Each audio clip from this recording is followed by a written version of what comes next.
comentar sobre o kpinit, né? A função kpinit, como podemos ver, ela é usada para inicializar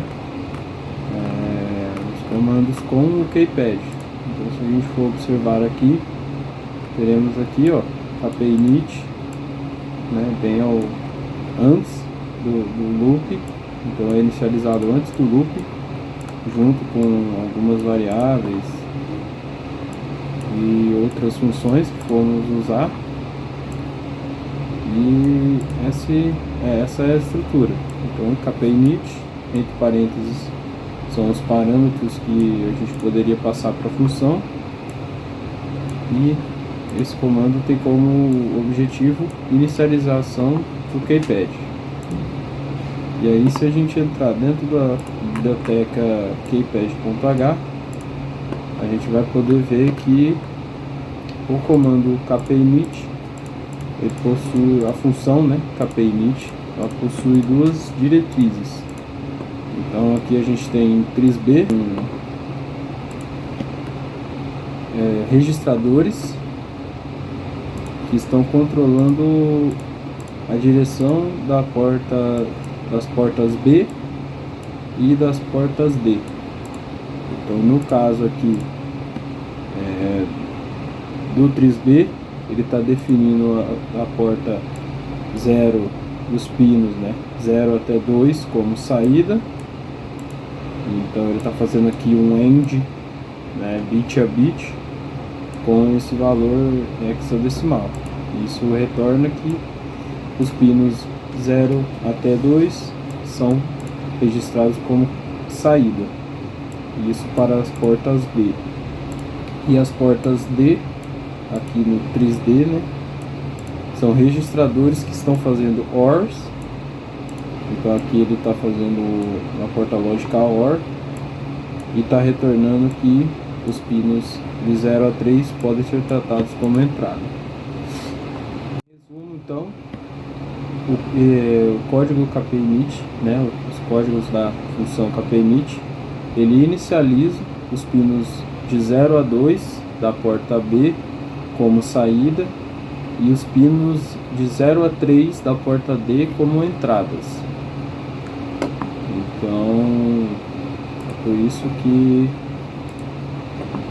observamos aqui esses trisb e trisd dentro da função kpinit da biblioteca do keypad. Bom, agora eu vou explicar o código do método kpdbounce da nossa biblioteca. O que ele faz basicamente é detectar qual é o botão que está sendo pressionado no teclado matricial, e ele também resolve o problema de bouncing. Eu trouxe um desenho aqui que eu vou usar para ilustrar enquanto eu vou explicando o código. Então vamos lá. Primeiro ele declara aqui as variáveis que ele vai usar. Ele declara o i e j que ele vai usar para iterar sobre a matriz. Declara a variável static unsigned char tempo, que vai ser o tempo vai ser usado para ele resolver o problema do bouncing. A palavra static aqui significa que esse valor ele vai se manter durante as várias execuções dessa função. Então, por exemplo, se eu vou executar esse kpdbounce pela primeira vez e coloco esse tempo aqui como valendo 10, por exemplo, na próxima vez que ele rodar o kpdbounce, o tempo ainda vai continuar valendo 10. Então o static mantém o valor das variáveis conforme vai executando as funções. Aqui ele declara também as variáveis unsigned int, valor novo e valor antigo. Essas variáveis vão ser usadas para armazenar o valor que está sendo impresso no teclado, que está sendo pressionado. Agora eu vou explicar como que ele faz para representar os valores do teclado nessa variável. Essa variável ela é do tipo unsigned int, ou seja, ela tem 2 bytes, o tamanho dela, ou seja, ela tem 16 bits. E como que ele faz para representar os valores? Bom, aqui tem o desenho do teclado matricial, e aí eu coloquei em roxo aqui o número da posição de cada botão aqui. Então, por exemplo, asterisco 0, o 7 vale 1, 4 vale 2, e assim por diante. Então aqui, a forma que o autor do código aqui fez para mapear os valores, ele fez dessa forma. Então a gente tem aqui a variável valor aqui representada em binário aqui nesse desenho. E aí, se por exemplo a gente quisesse representar o asterisco, a gente colocaria o valor 1 no bit da posição 0 do valor. Então esse aqui seria o asterisco. Por exemplo, se a gente quisesse representar o número 7, a gente iria colocar 1 na posição 1 do nosso valor. Então o 7 seria representado dessa forma. 1 e 0 aqui. Esse aqui seria o 7. Se por exemplo a gente quisesse representar outro valor, o número 0 do teclado aqui, a gente colocaria o 1 na posição 4, então seria aqui. Então ficaria 1 aqui e 0 aqui. Esse aqui seria o número 0 do teclado. Então o asterisco é com na posição 0, o 7 é aqui na posição 1, e o último exemplo aqui que eu mostrei foi o número 0, que ele está na posição 4, então a gente liga o bit 4 do nosso valor, que no total tem 16 bits. Bom, seguindo aqui no código. Aqui ele declara uma variável old D, que ele vai usar para armazenar o valor da port D atual. E aí ele vai fazer isso que ele fala aqui que é para evitar conflito com outros periféricos. E aí no final da função ele devolve de volta o valor de D para o port D.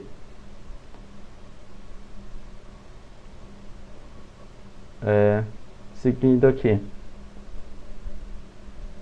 Então aí aqui ele vai executar esse código aqui, no 3D, que ele vai fazer essa operação de OU em bits. Então isso aqui seria o equivalente a fazer 3D, recebe ele mesmo ou 0x0f.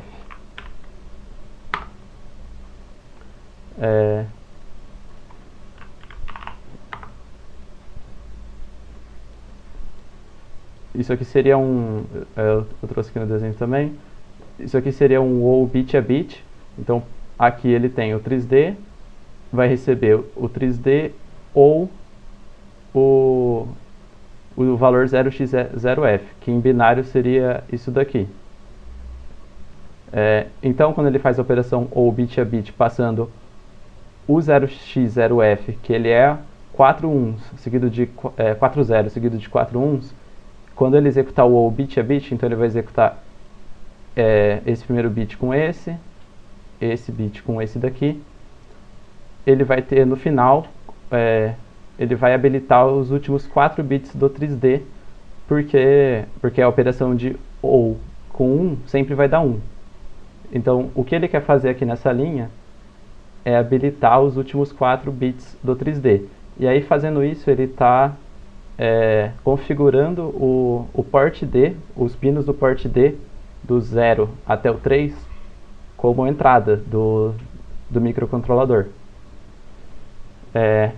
Aí eu coloquei no desenho aqui, então o port D ele está configurando que o 0 até o 3, os pinos 0 até o 3, ele vai ser como entrada, e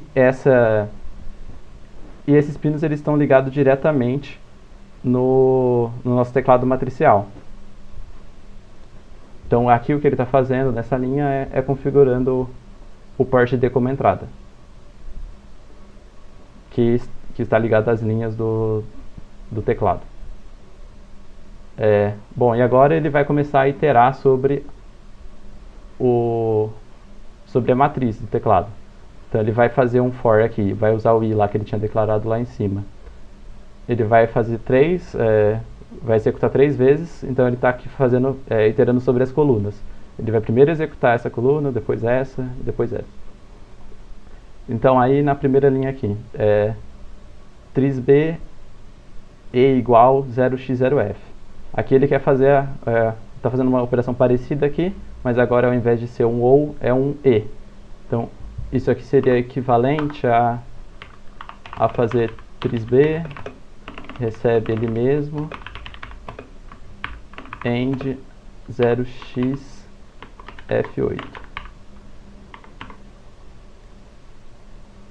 Bom, eu coloquei aqui também no desenho essa operação, para a gente ver como que seria. Então ele seria trisb, recebe trisb, end 0x-f8. f8 em binário seria isso aqui. 5 uns seguidos de 3 zeros. Então quando ele faz a operação end com os zeros aqui no final, ele sempre vai desligar os últimos 3, porque o end com 0 sempre vai dar 0. Então o que ele está fazendo aqui agora é mexer na porta mexer no trisb, colocando 0 nos últimos 3 bits aqui. E aí por que ele está fazendo isso? Porque ele está configurando o port B como saída. Então quando ele coloca 0 no trisb, no bit 0, ele está configurando a porta, o pino 0 do port B como saída. Então aí o nosso teclado vai ficar assim. O port B, os pinos do port B estão conectados às colunas do teclado matricial, e ele está configurado como saída, e o port D está como os 4 bits estão ligados às linhas do teclado, configurados como entrada. Bom, então nessa linha aqui o que ele está fazendo é configurando como saída, configurando os 3 bits do port B como as 3 pinos do port B como saída. Então, seguindo aqui na próxima linha, ele vai fazer bit 7 trisb i. O que ele está fazendo aqui ele vai ligar a função bit 7. Você passa um endereço de memória para ele e um valor inteiro e um índice aqui. Então ele vai, na posição do índice, ele vai habilitar o bit. Então ele vai colocar 1. Então a gente tinha visto lá que na última operação ele tinha colocado tudo no trisb como 0. Então quando ele faz aqui bit 7 trisb i, o i na primeira iteração do for ele vale 0. Então é como se ele estivesse chamando aqui trisb bit 7 trisb e a posição 0. Então ele vai ligar o bit do trisb aqui da posição 0. E aí fazendo isso ele está configurando ele vai colocar como 1. Aí fazendo isso ele vai configurar o pino do port B0 como entrada. E essa parte aqui eu não entendi muito bem por que ele fez isso. Porque eu acho que porque em nenhum momento ele usa o valor a leitura do port B. Porque ele configurou aqui como entrada, então eu esperaria que ele fosse ler de alguma forma o valor do port B. Mas eu acho que ele poderia trabalhar só sendo como saída. Seguindo aqui, então aqui nessas duas linhas, ele colocou o trisb como saída e colocou um bit só um pino só do port B como entrada, que é a coluna atual.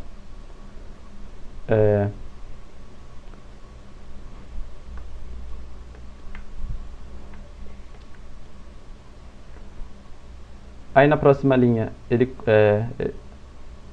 executa aqui port B ou igual 0x07. Isso aqui é a mesma operação lá de cima. Então ele está fazendo um ou bit a bit. E aí aqui no desenho ele está fazendo o 0x07 é como se fosse 3 uns nas últimas 3 posições. Então quando ele executar o OU, o nosso port B vai ficar com 1 em todas as posições. Então ele vai colocar o port B que estava como saída, mas tem o primeiro aqui que está como entrada, ele vai colocar 1 em todos. E aí na próxima linha aqui ele faz bit clear no port B na posição I. E aí na primeira execução desse for aqui ele vale 0. Então ele está colocando 0 no port B, que foi onde ele acabou de ligar. Então ele liga os 3 e coloca 0 na posição que é a do for. Então na primeira execução ele coloca 0 na posição 0, na segunda execução na posição 1, e na terceira e última vez do for ele coloca na posição 2. E aí ficaria assim, né? Na nossa primeira execução ele coloca 0 aqui nessa coluna aqui do teclado, e aí colocando 0 aqui ele consegue identificar quais botões estão sendo pressionados no teclado. Bom, então aqui agora voltando no código, ele faz essas configurações de portas aqui, e aí depois ele dá um delay aqui, que eu imagino que é para não ter nenhum conflito não ter nenhuma inconsistência com o hardware. Então ele espera aqui, ele executa um for aqui com 10 só para esperar.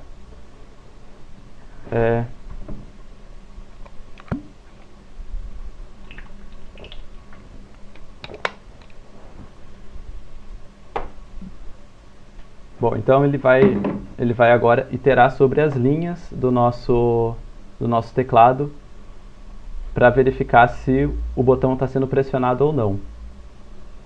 Então ele já estava lá no for por coluna, aí agora para cada coluna ele vai verificar para cada porta aqui, para cada pino aqui do port D, qual que é o valor dele.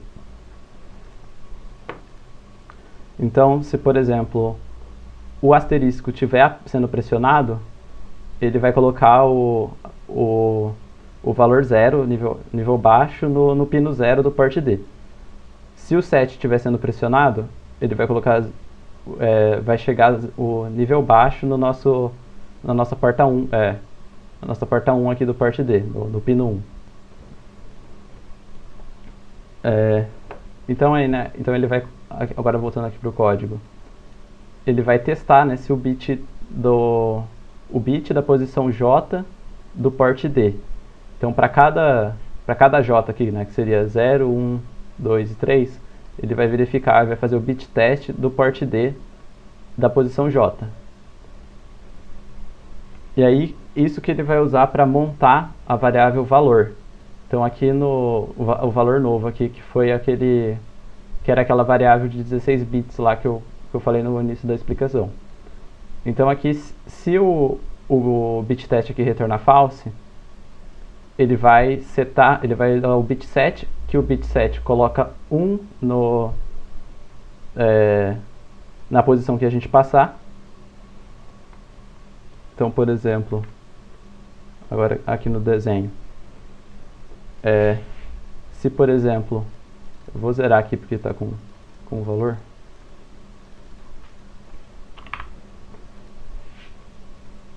Se por exemplo o asterisco aqui estiver sendo pressionado, a gente vai estar os valores de I e J vão ser 0 e 0. E aí ele vai testar o bit teste da port D da posição 0. Se ele for 0, é porque o botão está sendo pressionado. E aí ele vai executar o bit set no valor novo na posição I vezes 4 mais J. O I vale 0, então 0 vezes 4 é 0, mais J. O J também vale 0. Então ele vai colocar 1 na posição 0 do valor novo. E esse aqui era a representação do asterisco daquela forma lá que eu tinha explicado. E aí, mas agora olhando para o outro caso, se o asterisco não estiver sendo pressionado, ele cairia aqui, né, nesse else, porque se o port D aqui retornar nível alto, que significaria que o botão não está sendo pressionado, ele cairia aqui e ele executaria bit clear na mesma posição. Então aqui ele zeraria aqui a posição 0, deixando o valor novo aqui como tudo zerado aqui. Então ele vai executar, né, para cada esse for aqui, né, ele vai executar para cada botão aqui do nosso teclado. E aí e cada posição aqui ele mexe em uma posição aqui do nosso valor novo. Então ou ele liga ou ele desliga essa posição. E aí no final desse código aqui, depois que ele rodar o for para cada botão, ele vai estar com o valor novo com o valor do botão que está sendo pressionado. Ou se não tiver nenhum botão sendo pressionado, ele vai chegar a 00 aqui, que foi como ele inicializou aqui o valor novo. Até porque ele rodaria, né, para cada botão aqui, ele rodaria bit clear, se nenhum botão tivesse pressionado. E aí, né, aqui é a última parte aqui da nossa função. Então, depois que ele rodar aqui a linha 73, que ele está saindo aqui do for que itera sobre as colunas, ele estaria com o valor novo já com o valor do teclado. E aí agora ele vai fazer a verificação de bouncing aqui para remover o problema do bouncing. Então, primeiro ele compara se o valor antigo é igual ao valor novo. E aí, por exemplo, vamos supor que a gente está na primeira execução, que alguém apertou lá o asterisco, e aí o valor novo ele vai ser diferente do antigo. Aí ele não vai entrar nesse if aqui, ele vai cair no else. E aí ele atualiza, ou ele coloca o tempo valendo 10, que era aquela variável que ele declarou lá em cima. E coloca o valor antigo recebendo o valor novo. E aí mas ele ainda não atualiza o valor principal, porque ele vai atribuir o tempo como 10, e aí depois que ele sair aqui desse if, o tempo, ele verifica se o tempo é igual a 0, e aí nessa primeira vez não é. Então ele não vai entrar aqui. Então ele vai precisar executar a função debounce aqui por 10 vezes. Ele vai executar uma próxima vez, e aí se o asterisco estiver mesmo sendo pressionado, o valor antigo vai ser igual ao novo. E aí ele vai decrementar o tempo aqui. Então ele vai fazer isso 10 vezes até que o tempo fique 0. E aí ele vai atribuir o valor, que é a variável global aqui, retornada pelo kpread.